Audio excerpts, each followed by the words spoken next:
এই নির্বাচন যদি আওয়ামী লীগকে সাথে নিয়ে করতে হয়, সেই নির্বাচন করতে হবে প্রায় 2000 শহীদের রক্তের মধ্যের উপর দিয়ে দাঁড়াইয়া, 50,000-এর অধিক অন্ধ পঙ্গুর উপর দাঁড়াইয়া তারপরে আওয়ামী লীগকে নিয়ে ইলেকশন করতে হবে। আমরা ঘরে উঠে যাই নাই। আমাদের ভাই বোনদের জীবন তারা জুলাই যুদ্ধ করে ব্যক্তিগত জীবন অনেক ফিরে গেছে।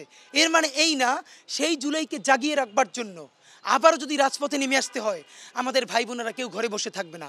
আপনি ভাবেন এই আওয়ামী লীগ কী করবে? আমি আপনাকে স্পষ্ট বলতে চাই, এই জন্য বড় রাষ্ট্রবিজ্ঞানী হওয়া লাগবে না।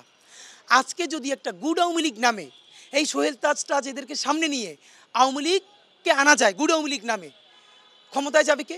অবশ্যই বিএনপি যাবে। ধরেন এই আওয়ামী লীগ অল্প কিছু আসন নিয়ে কোনো না কোনোভাবে বিরোধী দলে থাকবে, যে একটা ভালো আওয়ামী লীগ, গুড আওয়ামী লীগ। আপনি জেনে রাখেন, বিরোধী দলে থেকে সব থেকে অসভ্যতার বর্বরতম রাজনীতি আওয়ামী লীগের চেয়ে বাংলাদেশে বেশি কেউ জানে না। সে কি করবে? আজকে বিএনপি তার ক্ষমতায় থাকার জন্য সে ইন্টারন্যাশনাল কমিউনিটির সাথে একই কথা বলছে, সে আওয়ামী লীগের নিষিদ্ধের কথা বলে না। আজকে জামাত ক্ষমতায় আসার জন্য সেও ইন্টারন্যাশনাল কমিউনিটির সাথে সুর মিলিয়েছে, সেও আওয়ামী লীগ নিষিদ্ধের কথা বলে না।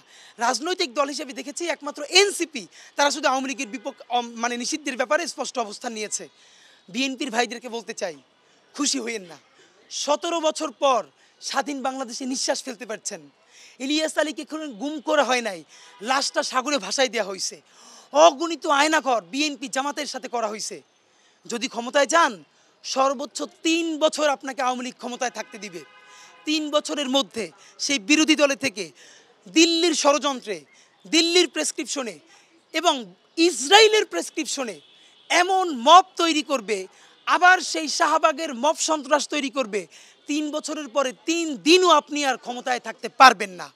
শুধু ক্ষমতায় হারাবেন তা না, এই ক্ষমতায় হারানোর পরে আপনার উপর, বিএনপির উপরে, জামাতের উপরে সেই ভয়াবহ শাপলা, সেই ভয়াবহ পিলখানা এবং আয়নাঘর কিন্তু নেমে আসবে।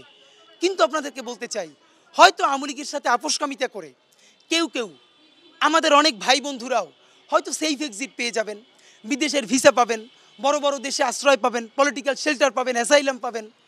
কিন্তু যেই 2000 শহীদ, কেউ মাছের আড়তদার, রিক্সাওয়ালা, ভ্যানওয়ালা, মজুর, কুলি, সে কোন দেশে যাবে? যে শহীদ হয়েছে তার সন্তান কোন দেশে যাবে?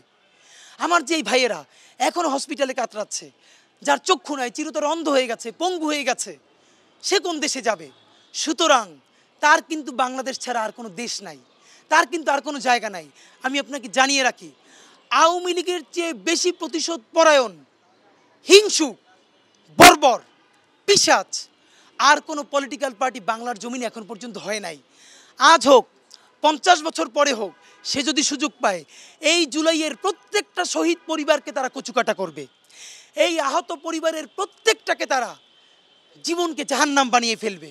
সুতরাং জুলাইয়ের শহীদদের পরিবারকে বাঁচানোর স্বার্থে, 50,000 আহত অন্ধ পঙ্গু তাদেরকে বাঁচানোর স্বার্থে, যাদের বাংলাদেশ ছাড়া আর কোনো দেশ নাই, যাদের বিদেশে যাওয়ার জায়গা নাই, আমরা জুলাইয়ের জন্য আওয়ামী লীগ নিষিদ্ধের দাবিতে ছিলাম, আছি এবং আওয়ামী লীগ নিষিদ্ধ হওয়া পর্যন্ত আমরা রাজপথে থাকবো ইনশাআল্লাহ।